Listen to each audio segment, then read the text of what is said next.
Hello buddy, and welcome back to another video. In today's video, we're going to be doing What If Naruto Had the 10 Tails Part 4, and probably the final part. Yeah. Now, last video there was a lot of background noise, and I'm trying to fix it, so if this is better, just let me know.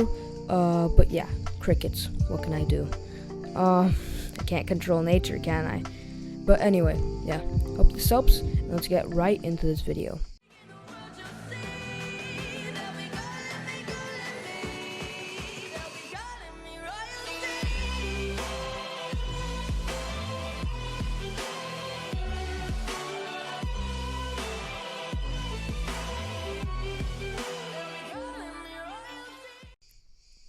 So we start this video off right around when Jiraiya meets Naruto. Now, of course, Jiraiya recognizes Naruto with his, he's the 10 Tails Jinchuriki. How can you not recognize him? He is like the physically most recognizable person on this entire earth, probably. I don't know. But yeah. So, anyways, with that, Jiraiya just goes up to Naruto, and he starts a conversation talking about, how actually he is Naruto's godfather, and he would like to train Naruto, try to help him, control the powers of the 10 Tails. And at this point, two things are going through Naruto's mind. One of them being, bro, where was this guy when I was literally living by myself in my own house from paycheck to paycheck from Hiruzen as a freaking 5-year-old? It's weird. And he's thinking, bro, this man, where was he when I needed him most? But also, he's like, yo, free training, get to control the 10 Tails, sounds like a great deal to me, so I'm in. So, with that being said, they all head off, they both head off, going out into the forest somewhere. It doesn't really matter where, it's just somewhere in the forest, that's really all you have to know.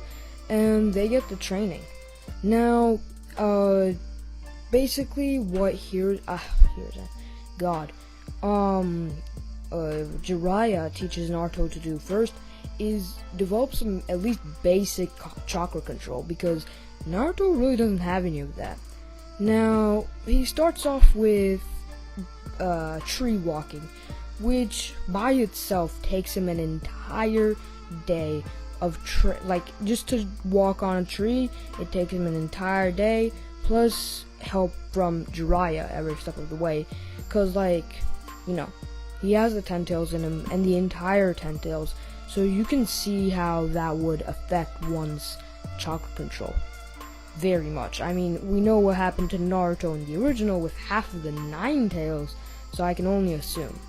But either way, with tree walking down, the next day they move on to water walking, which is harder, but this actually takes Naruto a little bit less.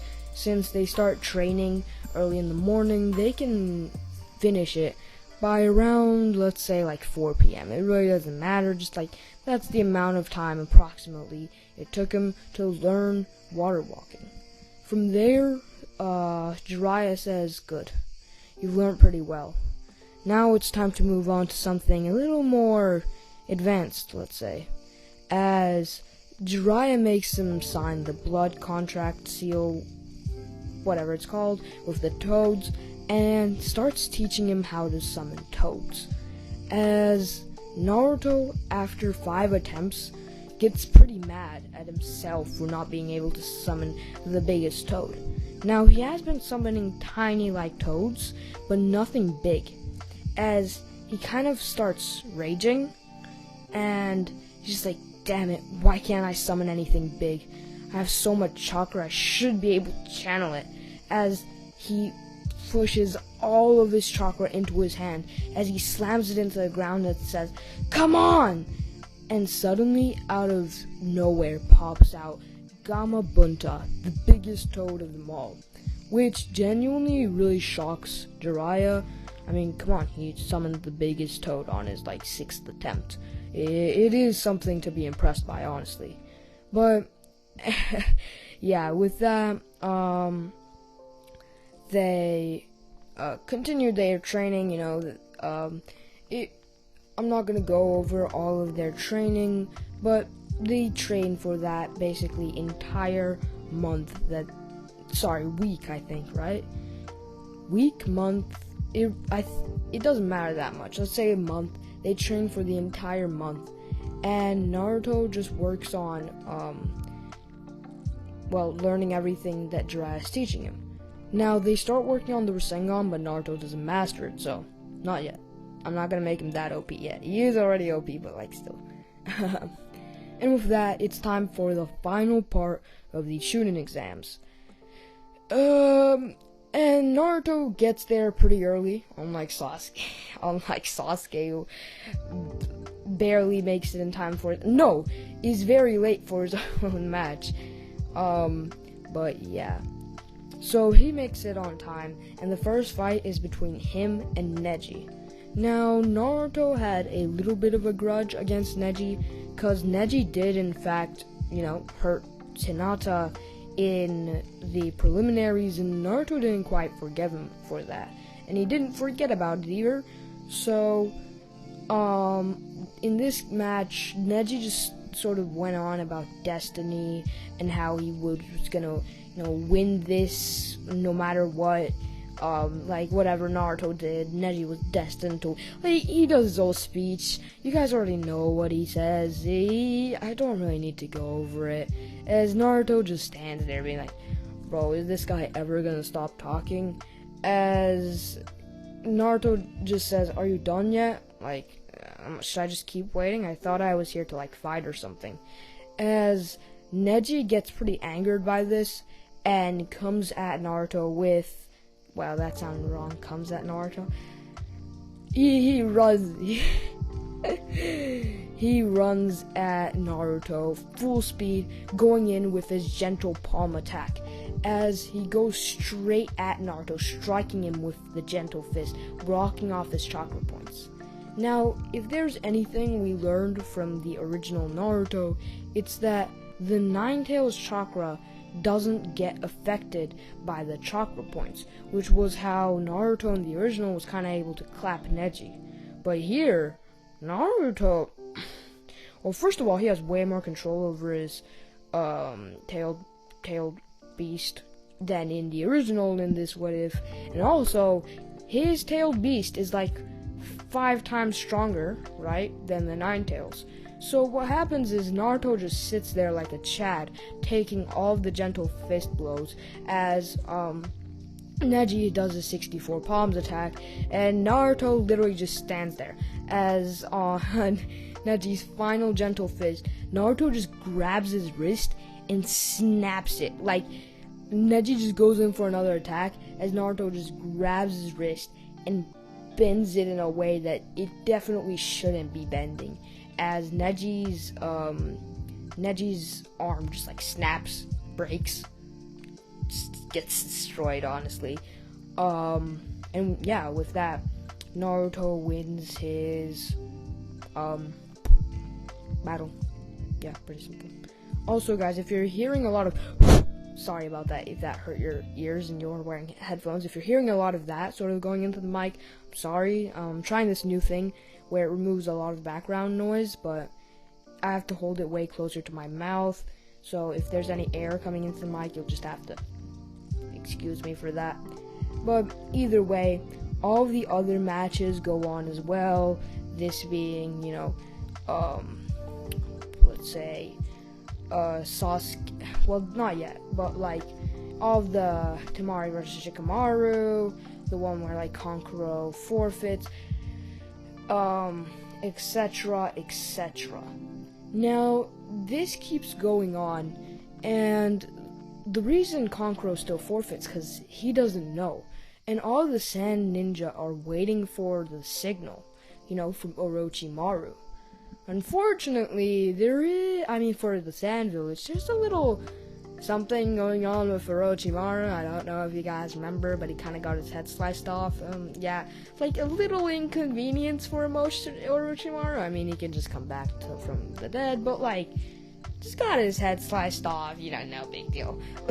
But they're definitely not going to be getting that signal to attack anytime soon. So, yeah.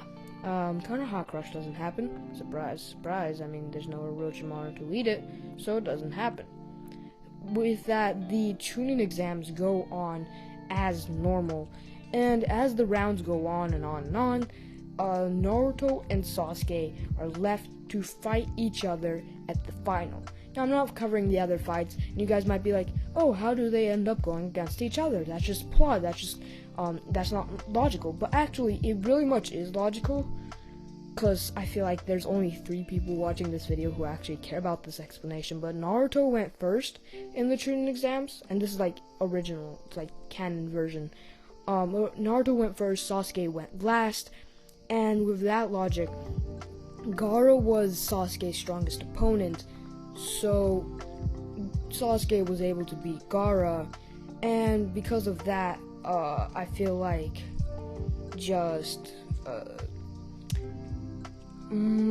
Sasuke wouldn't lose to anyone else, and Naruto wouldn't definitely lose to anyone else either, which means they have to face each other at the finals. It just adds up. Just trust me. But yeah. Either way, we skip to the finals where there's Naruto versus Sasuke. Now, you guys might be waiting for some intense battle where Sasuke finally gets his revenge on Naruto. I mean, don't get your hopes up. We're talking about a 10 Tails Naruto. Like, when somebody is a 10 Tails Jinchuriki, not even Sage of Six Paths Sasuke and Sage of Six Paths Naruto combined could beat them. So I really don't think that a Genin Sasuke will be able to beat a 10 Tails Naruto. It really just does not make sense in the slightest. So with that, I'm just going to be wrapping it all up to be Sasuke throws a fireball jutsu, throws some shuriken, throws some kunai.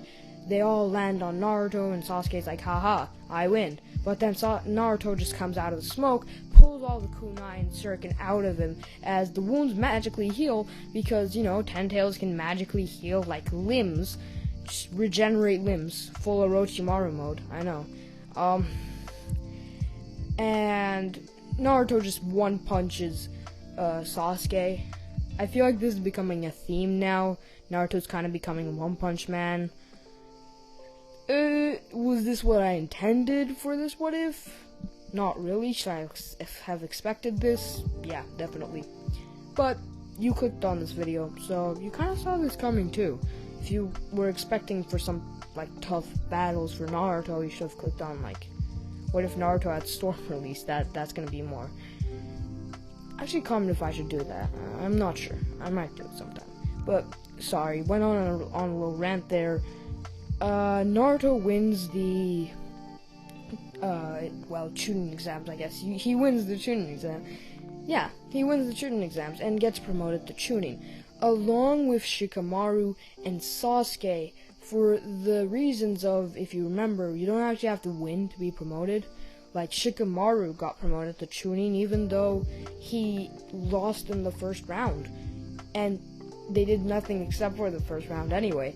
But that round was enough to get him promoted in the original, where the Konoha Crush happened. So, I find it really reasonable that, sorry, lost my train of thought there, but both Sasuke and Naruto pass. Of course, Sakura doesn't, because she's not even in here, she's useless. Yeah, so, with that, Naruto becomes a Chunin, Sasuke also becomes a Chunin, and all of Orochimaru's plans are foiled. I mean, an entire 2 arcs, not arcs, but yeah, sort of arcs, don't even happen, because Orochimaru both couldn't get a proper curse mark off on anyone, and also his head kind of got chopped off, so yeah. I gotta stop saying so yeah, but, so yeah. Now, around now is when Naruto, and actually in this version joined by Sasuke, head off with Jiraiya to find Tsunade. Now, Naruto going with Jiraiya starts teaching him the Rasengan. And having already gone some progress, he actually manages to master the Rasengan before they can even reach Tsunade. Of course, like right around then is also when they're staying in a hotel room, and this actually is, oh sorry, hiccups, that's gonna be terrible, but this actually isn't too far from the original, because normally when they're in the hotel and Itachi and Kisame come and attack them, Sasuke is there as well because he came to find Itachi. So when this happens here, it's not really that much different from the original. And basically what happens is Naruto fights against Itachi and Kisame, sort of holding his own, but not really, while Sasuke just gets completely bodied by Itachi and basically gets knocked out and needs medical attention because Sasuke kind of just likes to do stuff like that and get himself hurt for absolutely no reason, even though he knew he couldn't win that fight. Yeah, that was a long sentence. But this is also around when Jiraiya ends up showing up, because he totally wasn't going around doing stuff that he shouldn't have been doing and wasting all of Naruto's money and using it for,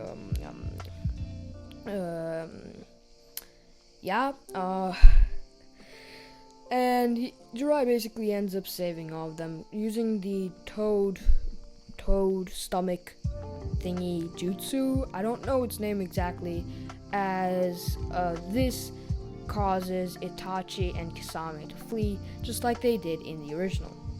After this, Naruto and Sasuke, and Naruto and Jiraiya, because they leave Sasuke behind so he can get like medical attention, right? They just go off in search of Tsunade, which is when they happen to go into a bar, just to rest the night, because they've been traveling for a while and they're in about the village that Tsunade should be, so they decide, let's go into this bar, we can eat dinner here.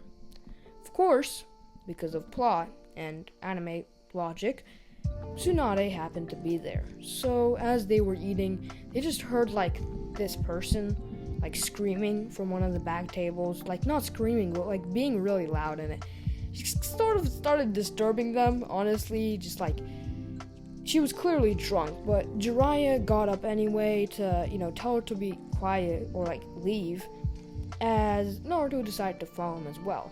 As when he was about to do that, he saw that this person was none other than Tsunade herself. Drunk, of course, because she had lost a lot of money again while gambling. Classic Tsunade. As this is when Jiraiya proceeded to tell Tsunade about what,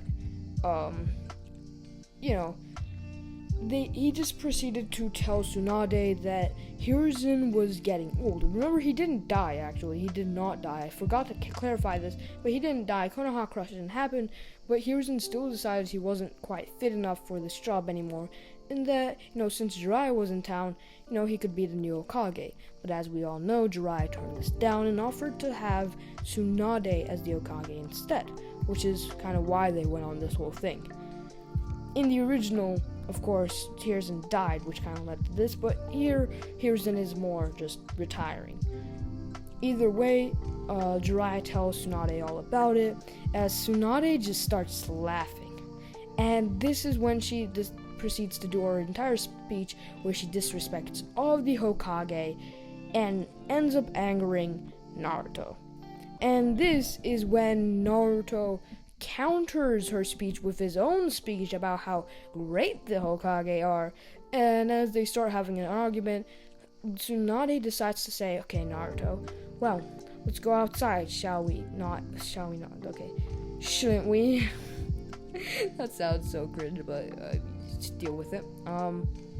As she says, look, if you land a hit on me, I'll come to the village, I'll become the Hokage, but if I manage to beat you first with a single finger, then you guys have to leave me alone, and that's done.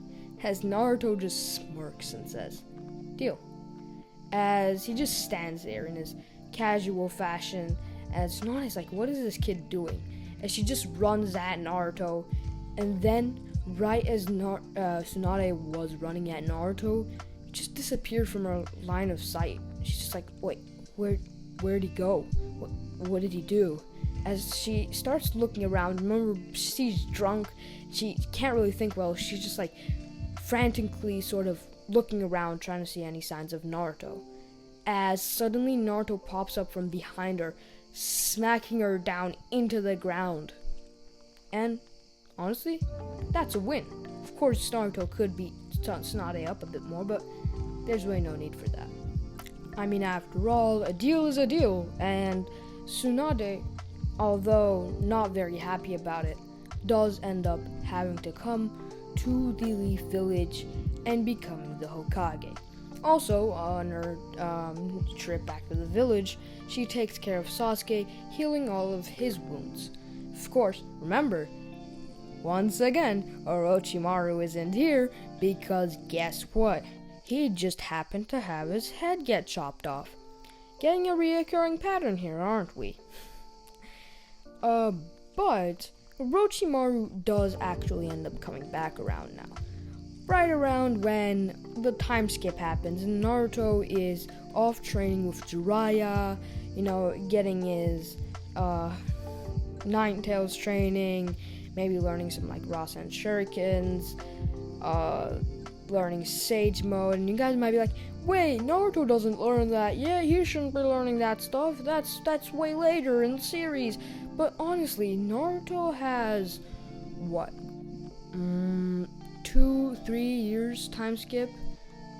Like, I mean, no, if I no, let's say Naruto gets like a 4-year time skip, right? And in that time skip, Naruto gets extra time, so he also gets extra time to train and learn new stuff like the Rasen Shuriken and also Sage Mode, which is very reasonable because remember, Naruto learns Sage Mode in a week. So an extra year, in my opinion, is more than enough. Yeah, I mean, I don't think you can argue with that. But this is also enough time for Orochimaru to come back to life because, Orochimaru doesn't die a lot, but when he does die, he always comes back to life. I mean, this is Orochimaru we're talking about. This man has evaded death, tried to control death, become immortal, died, revived, and Orochimaru lore is complicated, okay? And I'm not planning on getting into that, so all I'll say is Orochimaru, he wants to get his hands on Sasuke and Naruto to be his vessels because all he wants is power, selfish needs, and he at this point has realized that he can't really beat Naruto and Sasuke as a team by himself, and this is why he decided he'll have to get himself a team as well. Now, at this point in the series, there's only one group of people who can actually take on somebody like Naruto, and that would be the Akatsuki themselves, who have been searching for the Ten Tails for, years now, actually.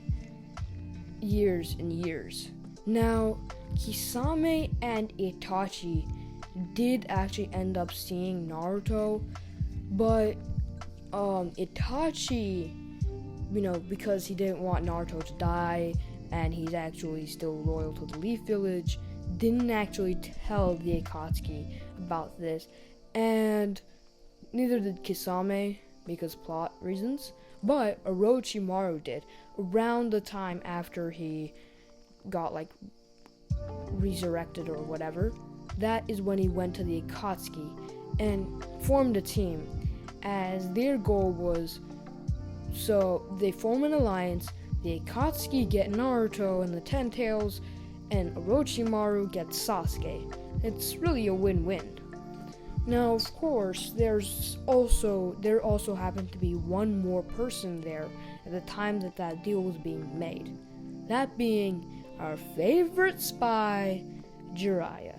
We all know Jiraiya's entire role in the this Naruto series, except for when he's not helping Naruto, he is going and doing something about the Akatsuki, and that's just what Jiraiya does.